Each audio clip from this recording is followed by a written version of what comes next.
Hey guys, I've decided to try another one of my kitchen experiments, and I'm sure it's been done by many people, but I'm going to try it my way. Those potatoes, those dehydrated potatoes, turned out so good that I thought I'm going to try to make homemade potato chips. Now, I've done it before. I haven't been pleased, but I did like the way blanching those potatoes worked out.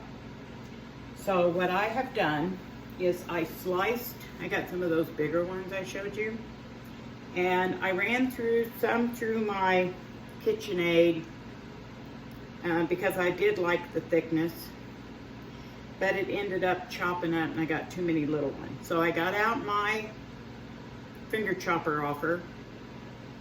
What's that called? The mandolin. I got the mandolin out and was able to slice the potatoes bigger, and I set it on the 1.5 millimeter, I believe, and it sliced them about the same thickness as my KitchenAid slicer.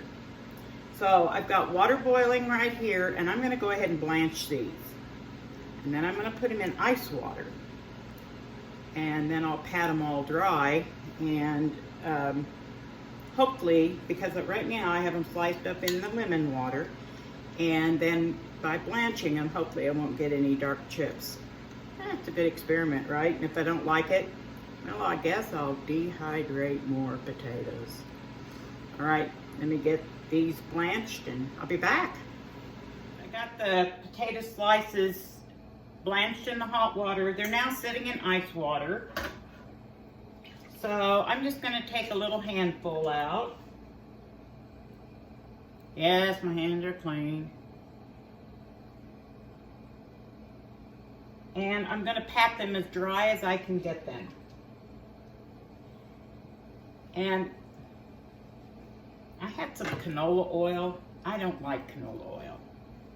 And so I've got it heating here in a big cast iron Dutch oven skillet thing. But it does not smell. Of course, I think it's what canola smells like anyway, but it doesn't smell real good. So I'm going to make a batch of these chips in this. We'll see how they taste. If they're good, and I'll keep using the canola. If not, I'm going to get rid of this canola oil and I'll just use up what I have left for soap.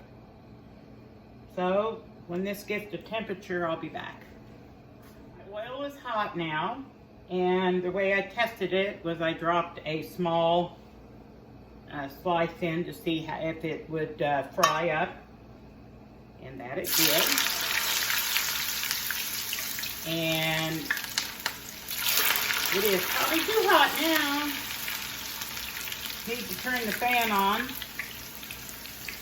But don't want to do that with the camera running, so I'm going to shut the camera off and turn the fan on. See what we have. Okay, I've got them in the oil frying.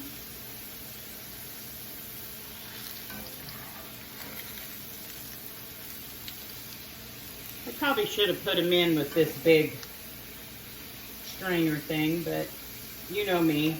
I just try to do things backwards.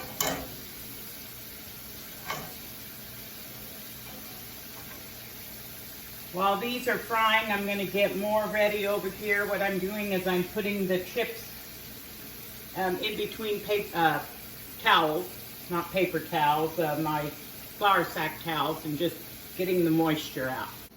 Okay, they're kind of golden brown. Let's get them out of there. And all I have here is just a bowl with paper plate to absorb the grease.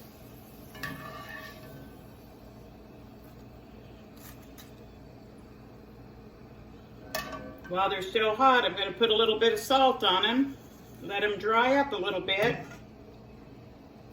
But I've kind of learned in the past, don't put too much salt. So I'm going to get the next batch in, and these should be cooled off, and we'll try one. Well guys, I'm done frying those chips. Look Look how red my face is. It's a bit hot in here. But anyway, they're amazing. And I think the secret, because I've tried this before, is that I blanch the potatoes before I tried frying them. They're very, you probably couldn't hear that. They're very crispy. I don't know, could you hear that? I'm hard of hearing and I could hear it. But anyway, you know what I'm gonna try again? I've never been able to make French fries that weren't greasy and soggy. So I think my next experiment, since I have a garden full of potatoes, is I'm gonna try making some homemade French fries that I can just put in the freezer and use anytime. Homemade chips. I did it! Okay guys, see you later.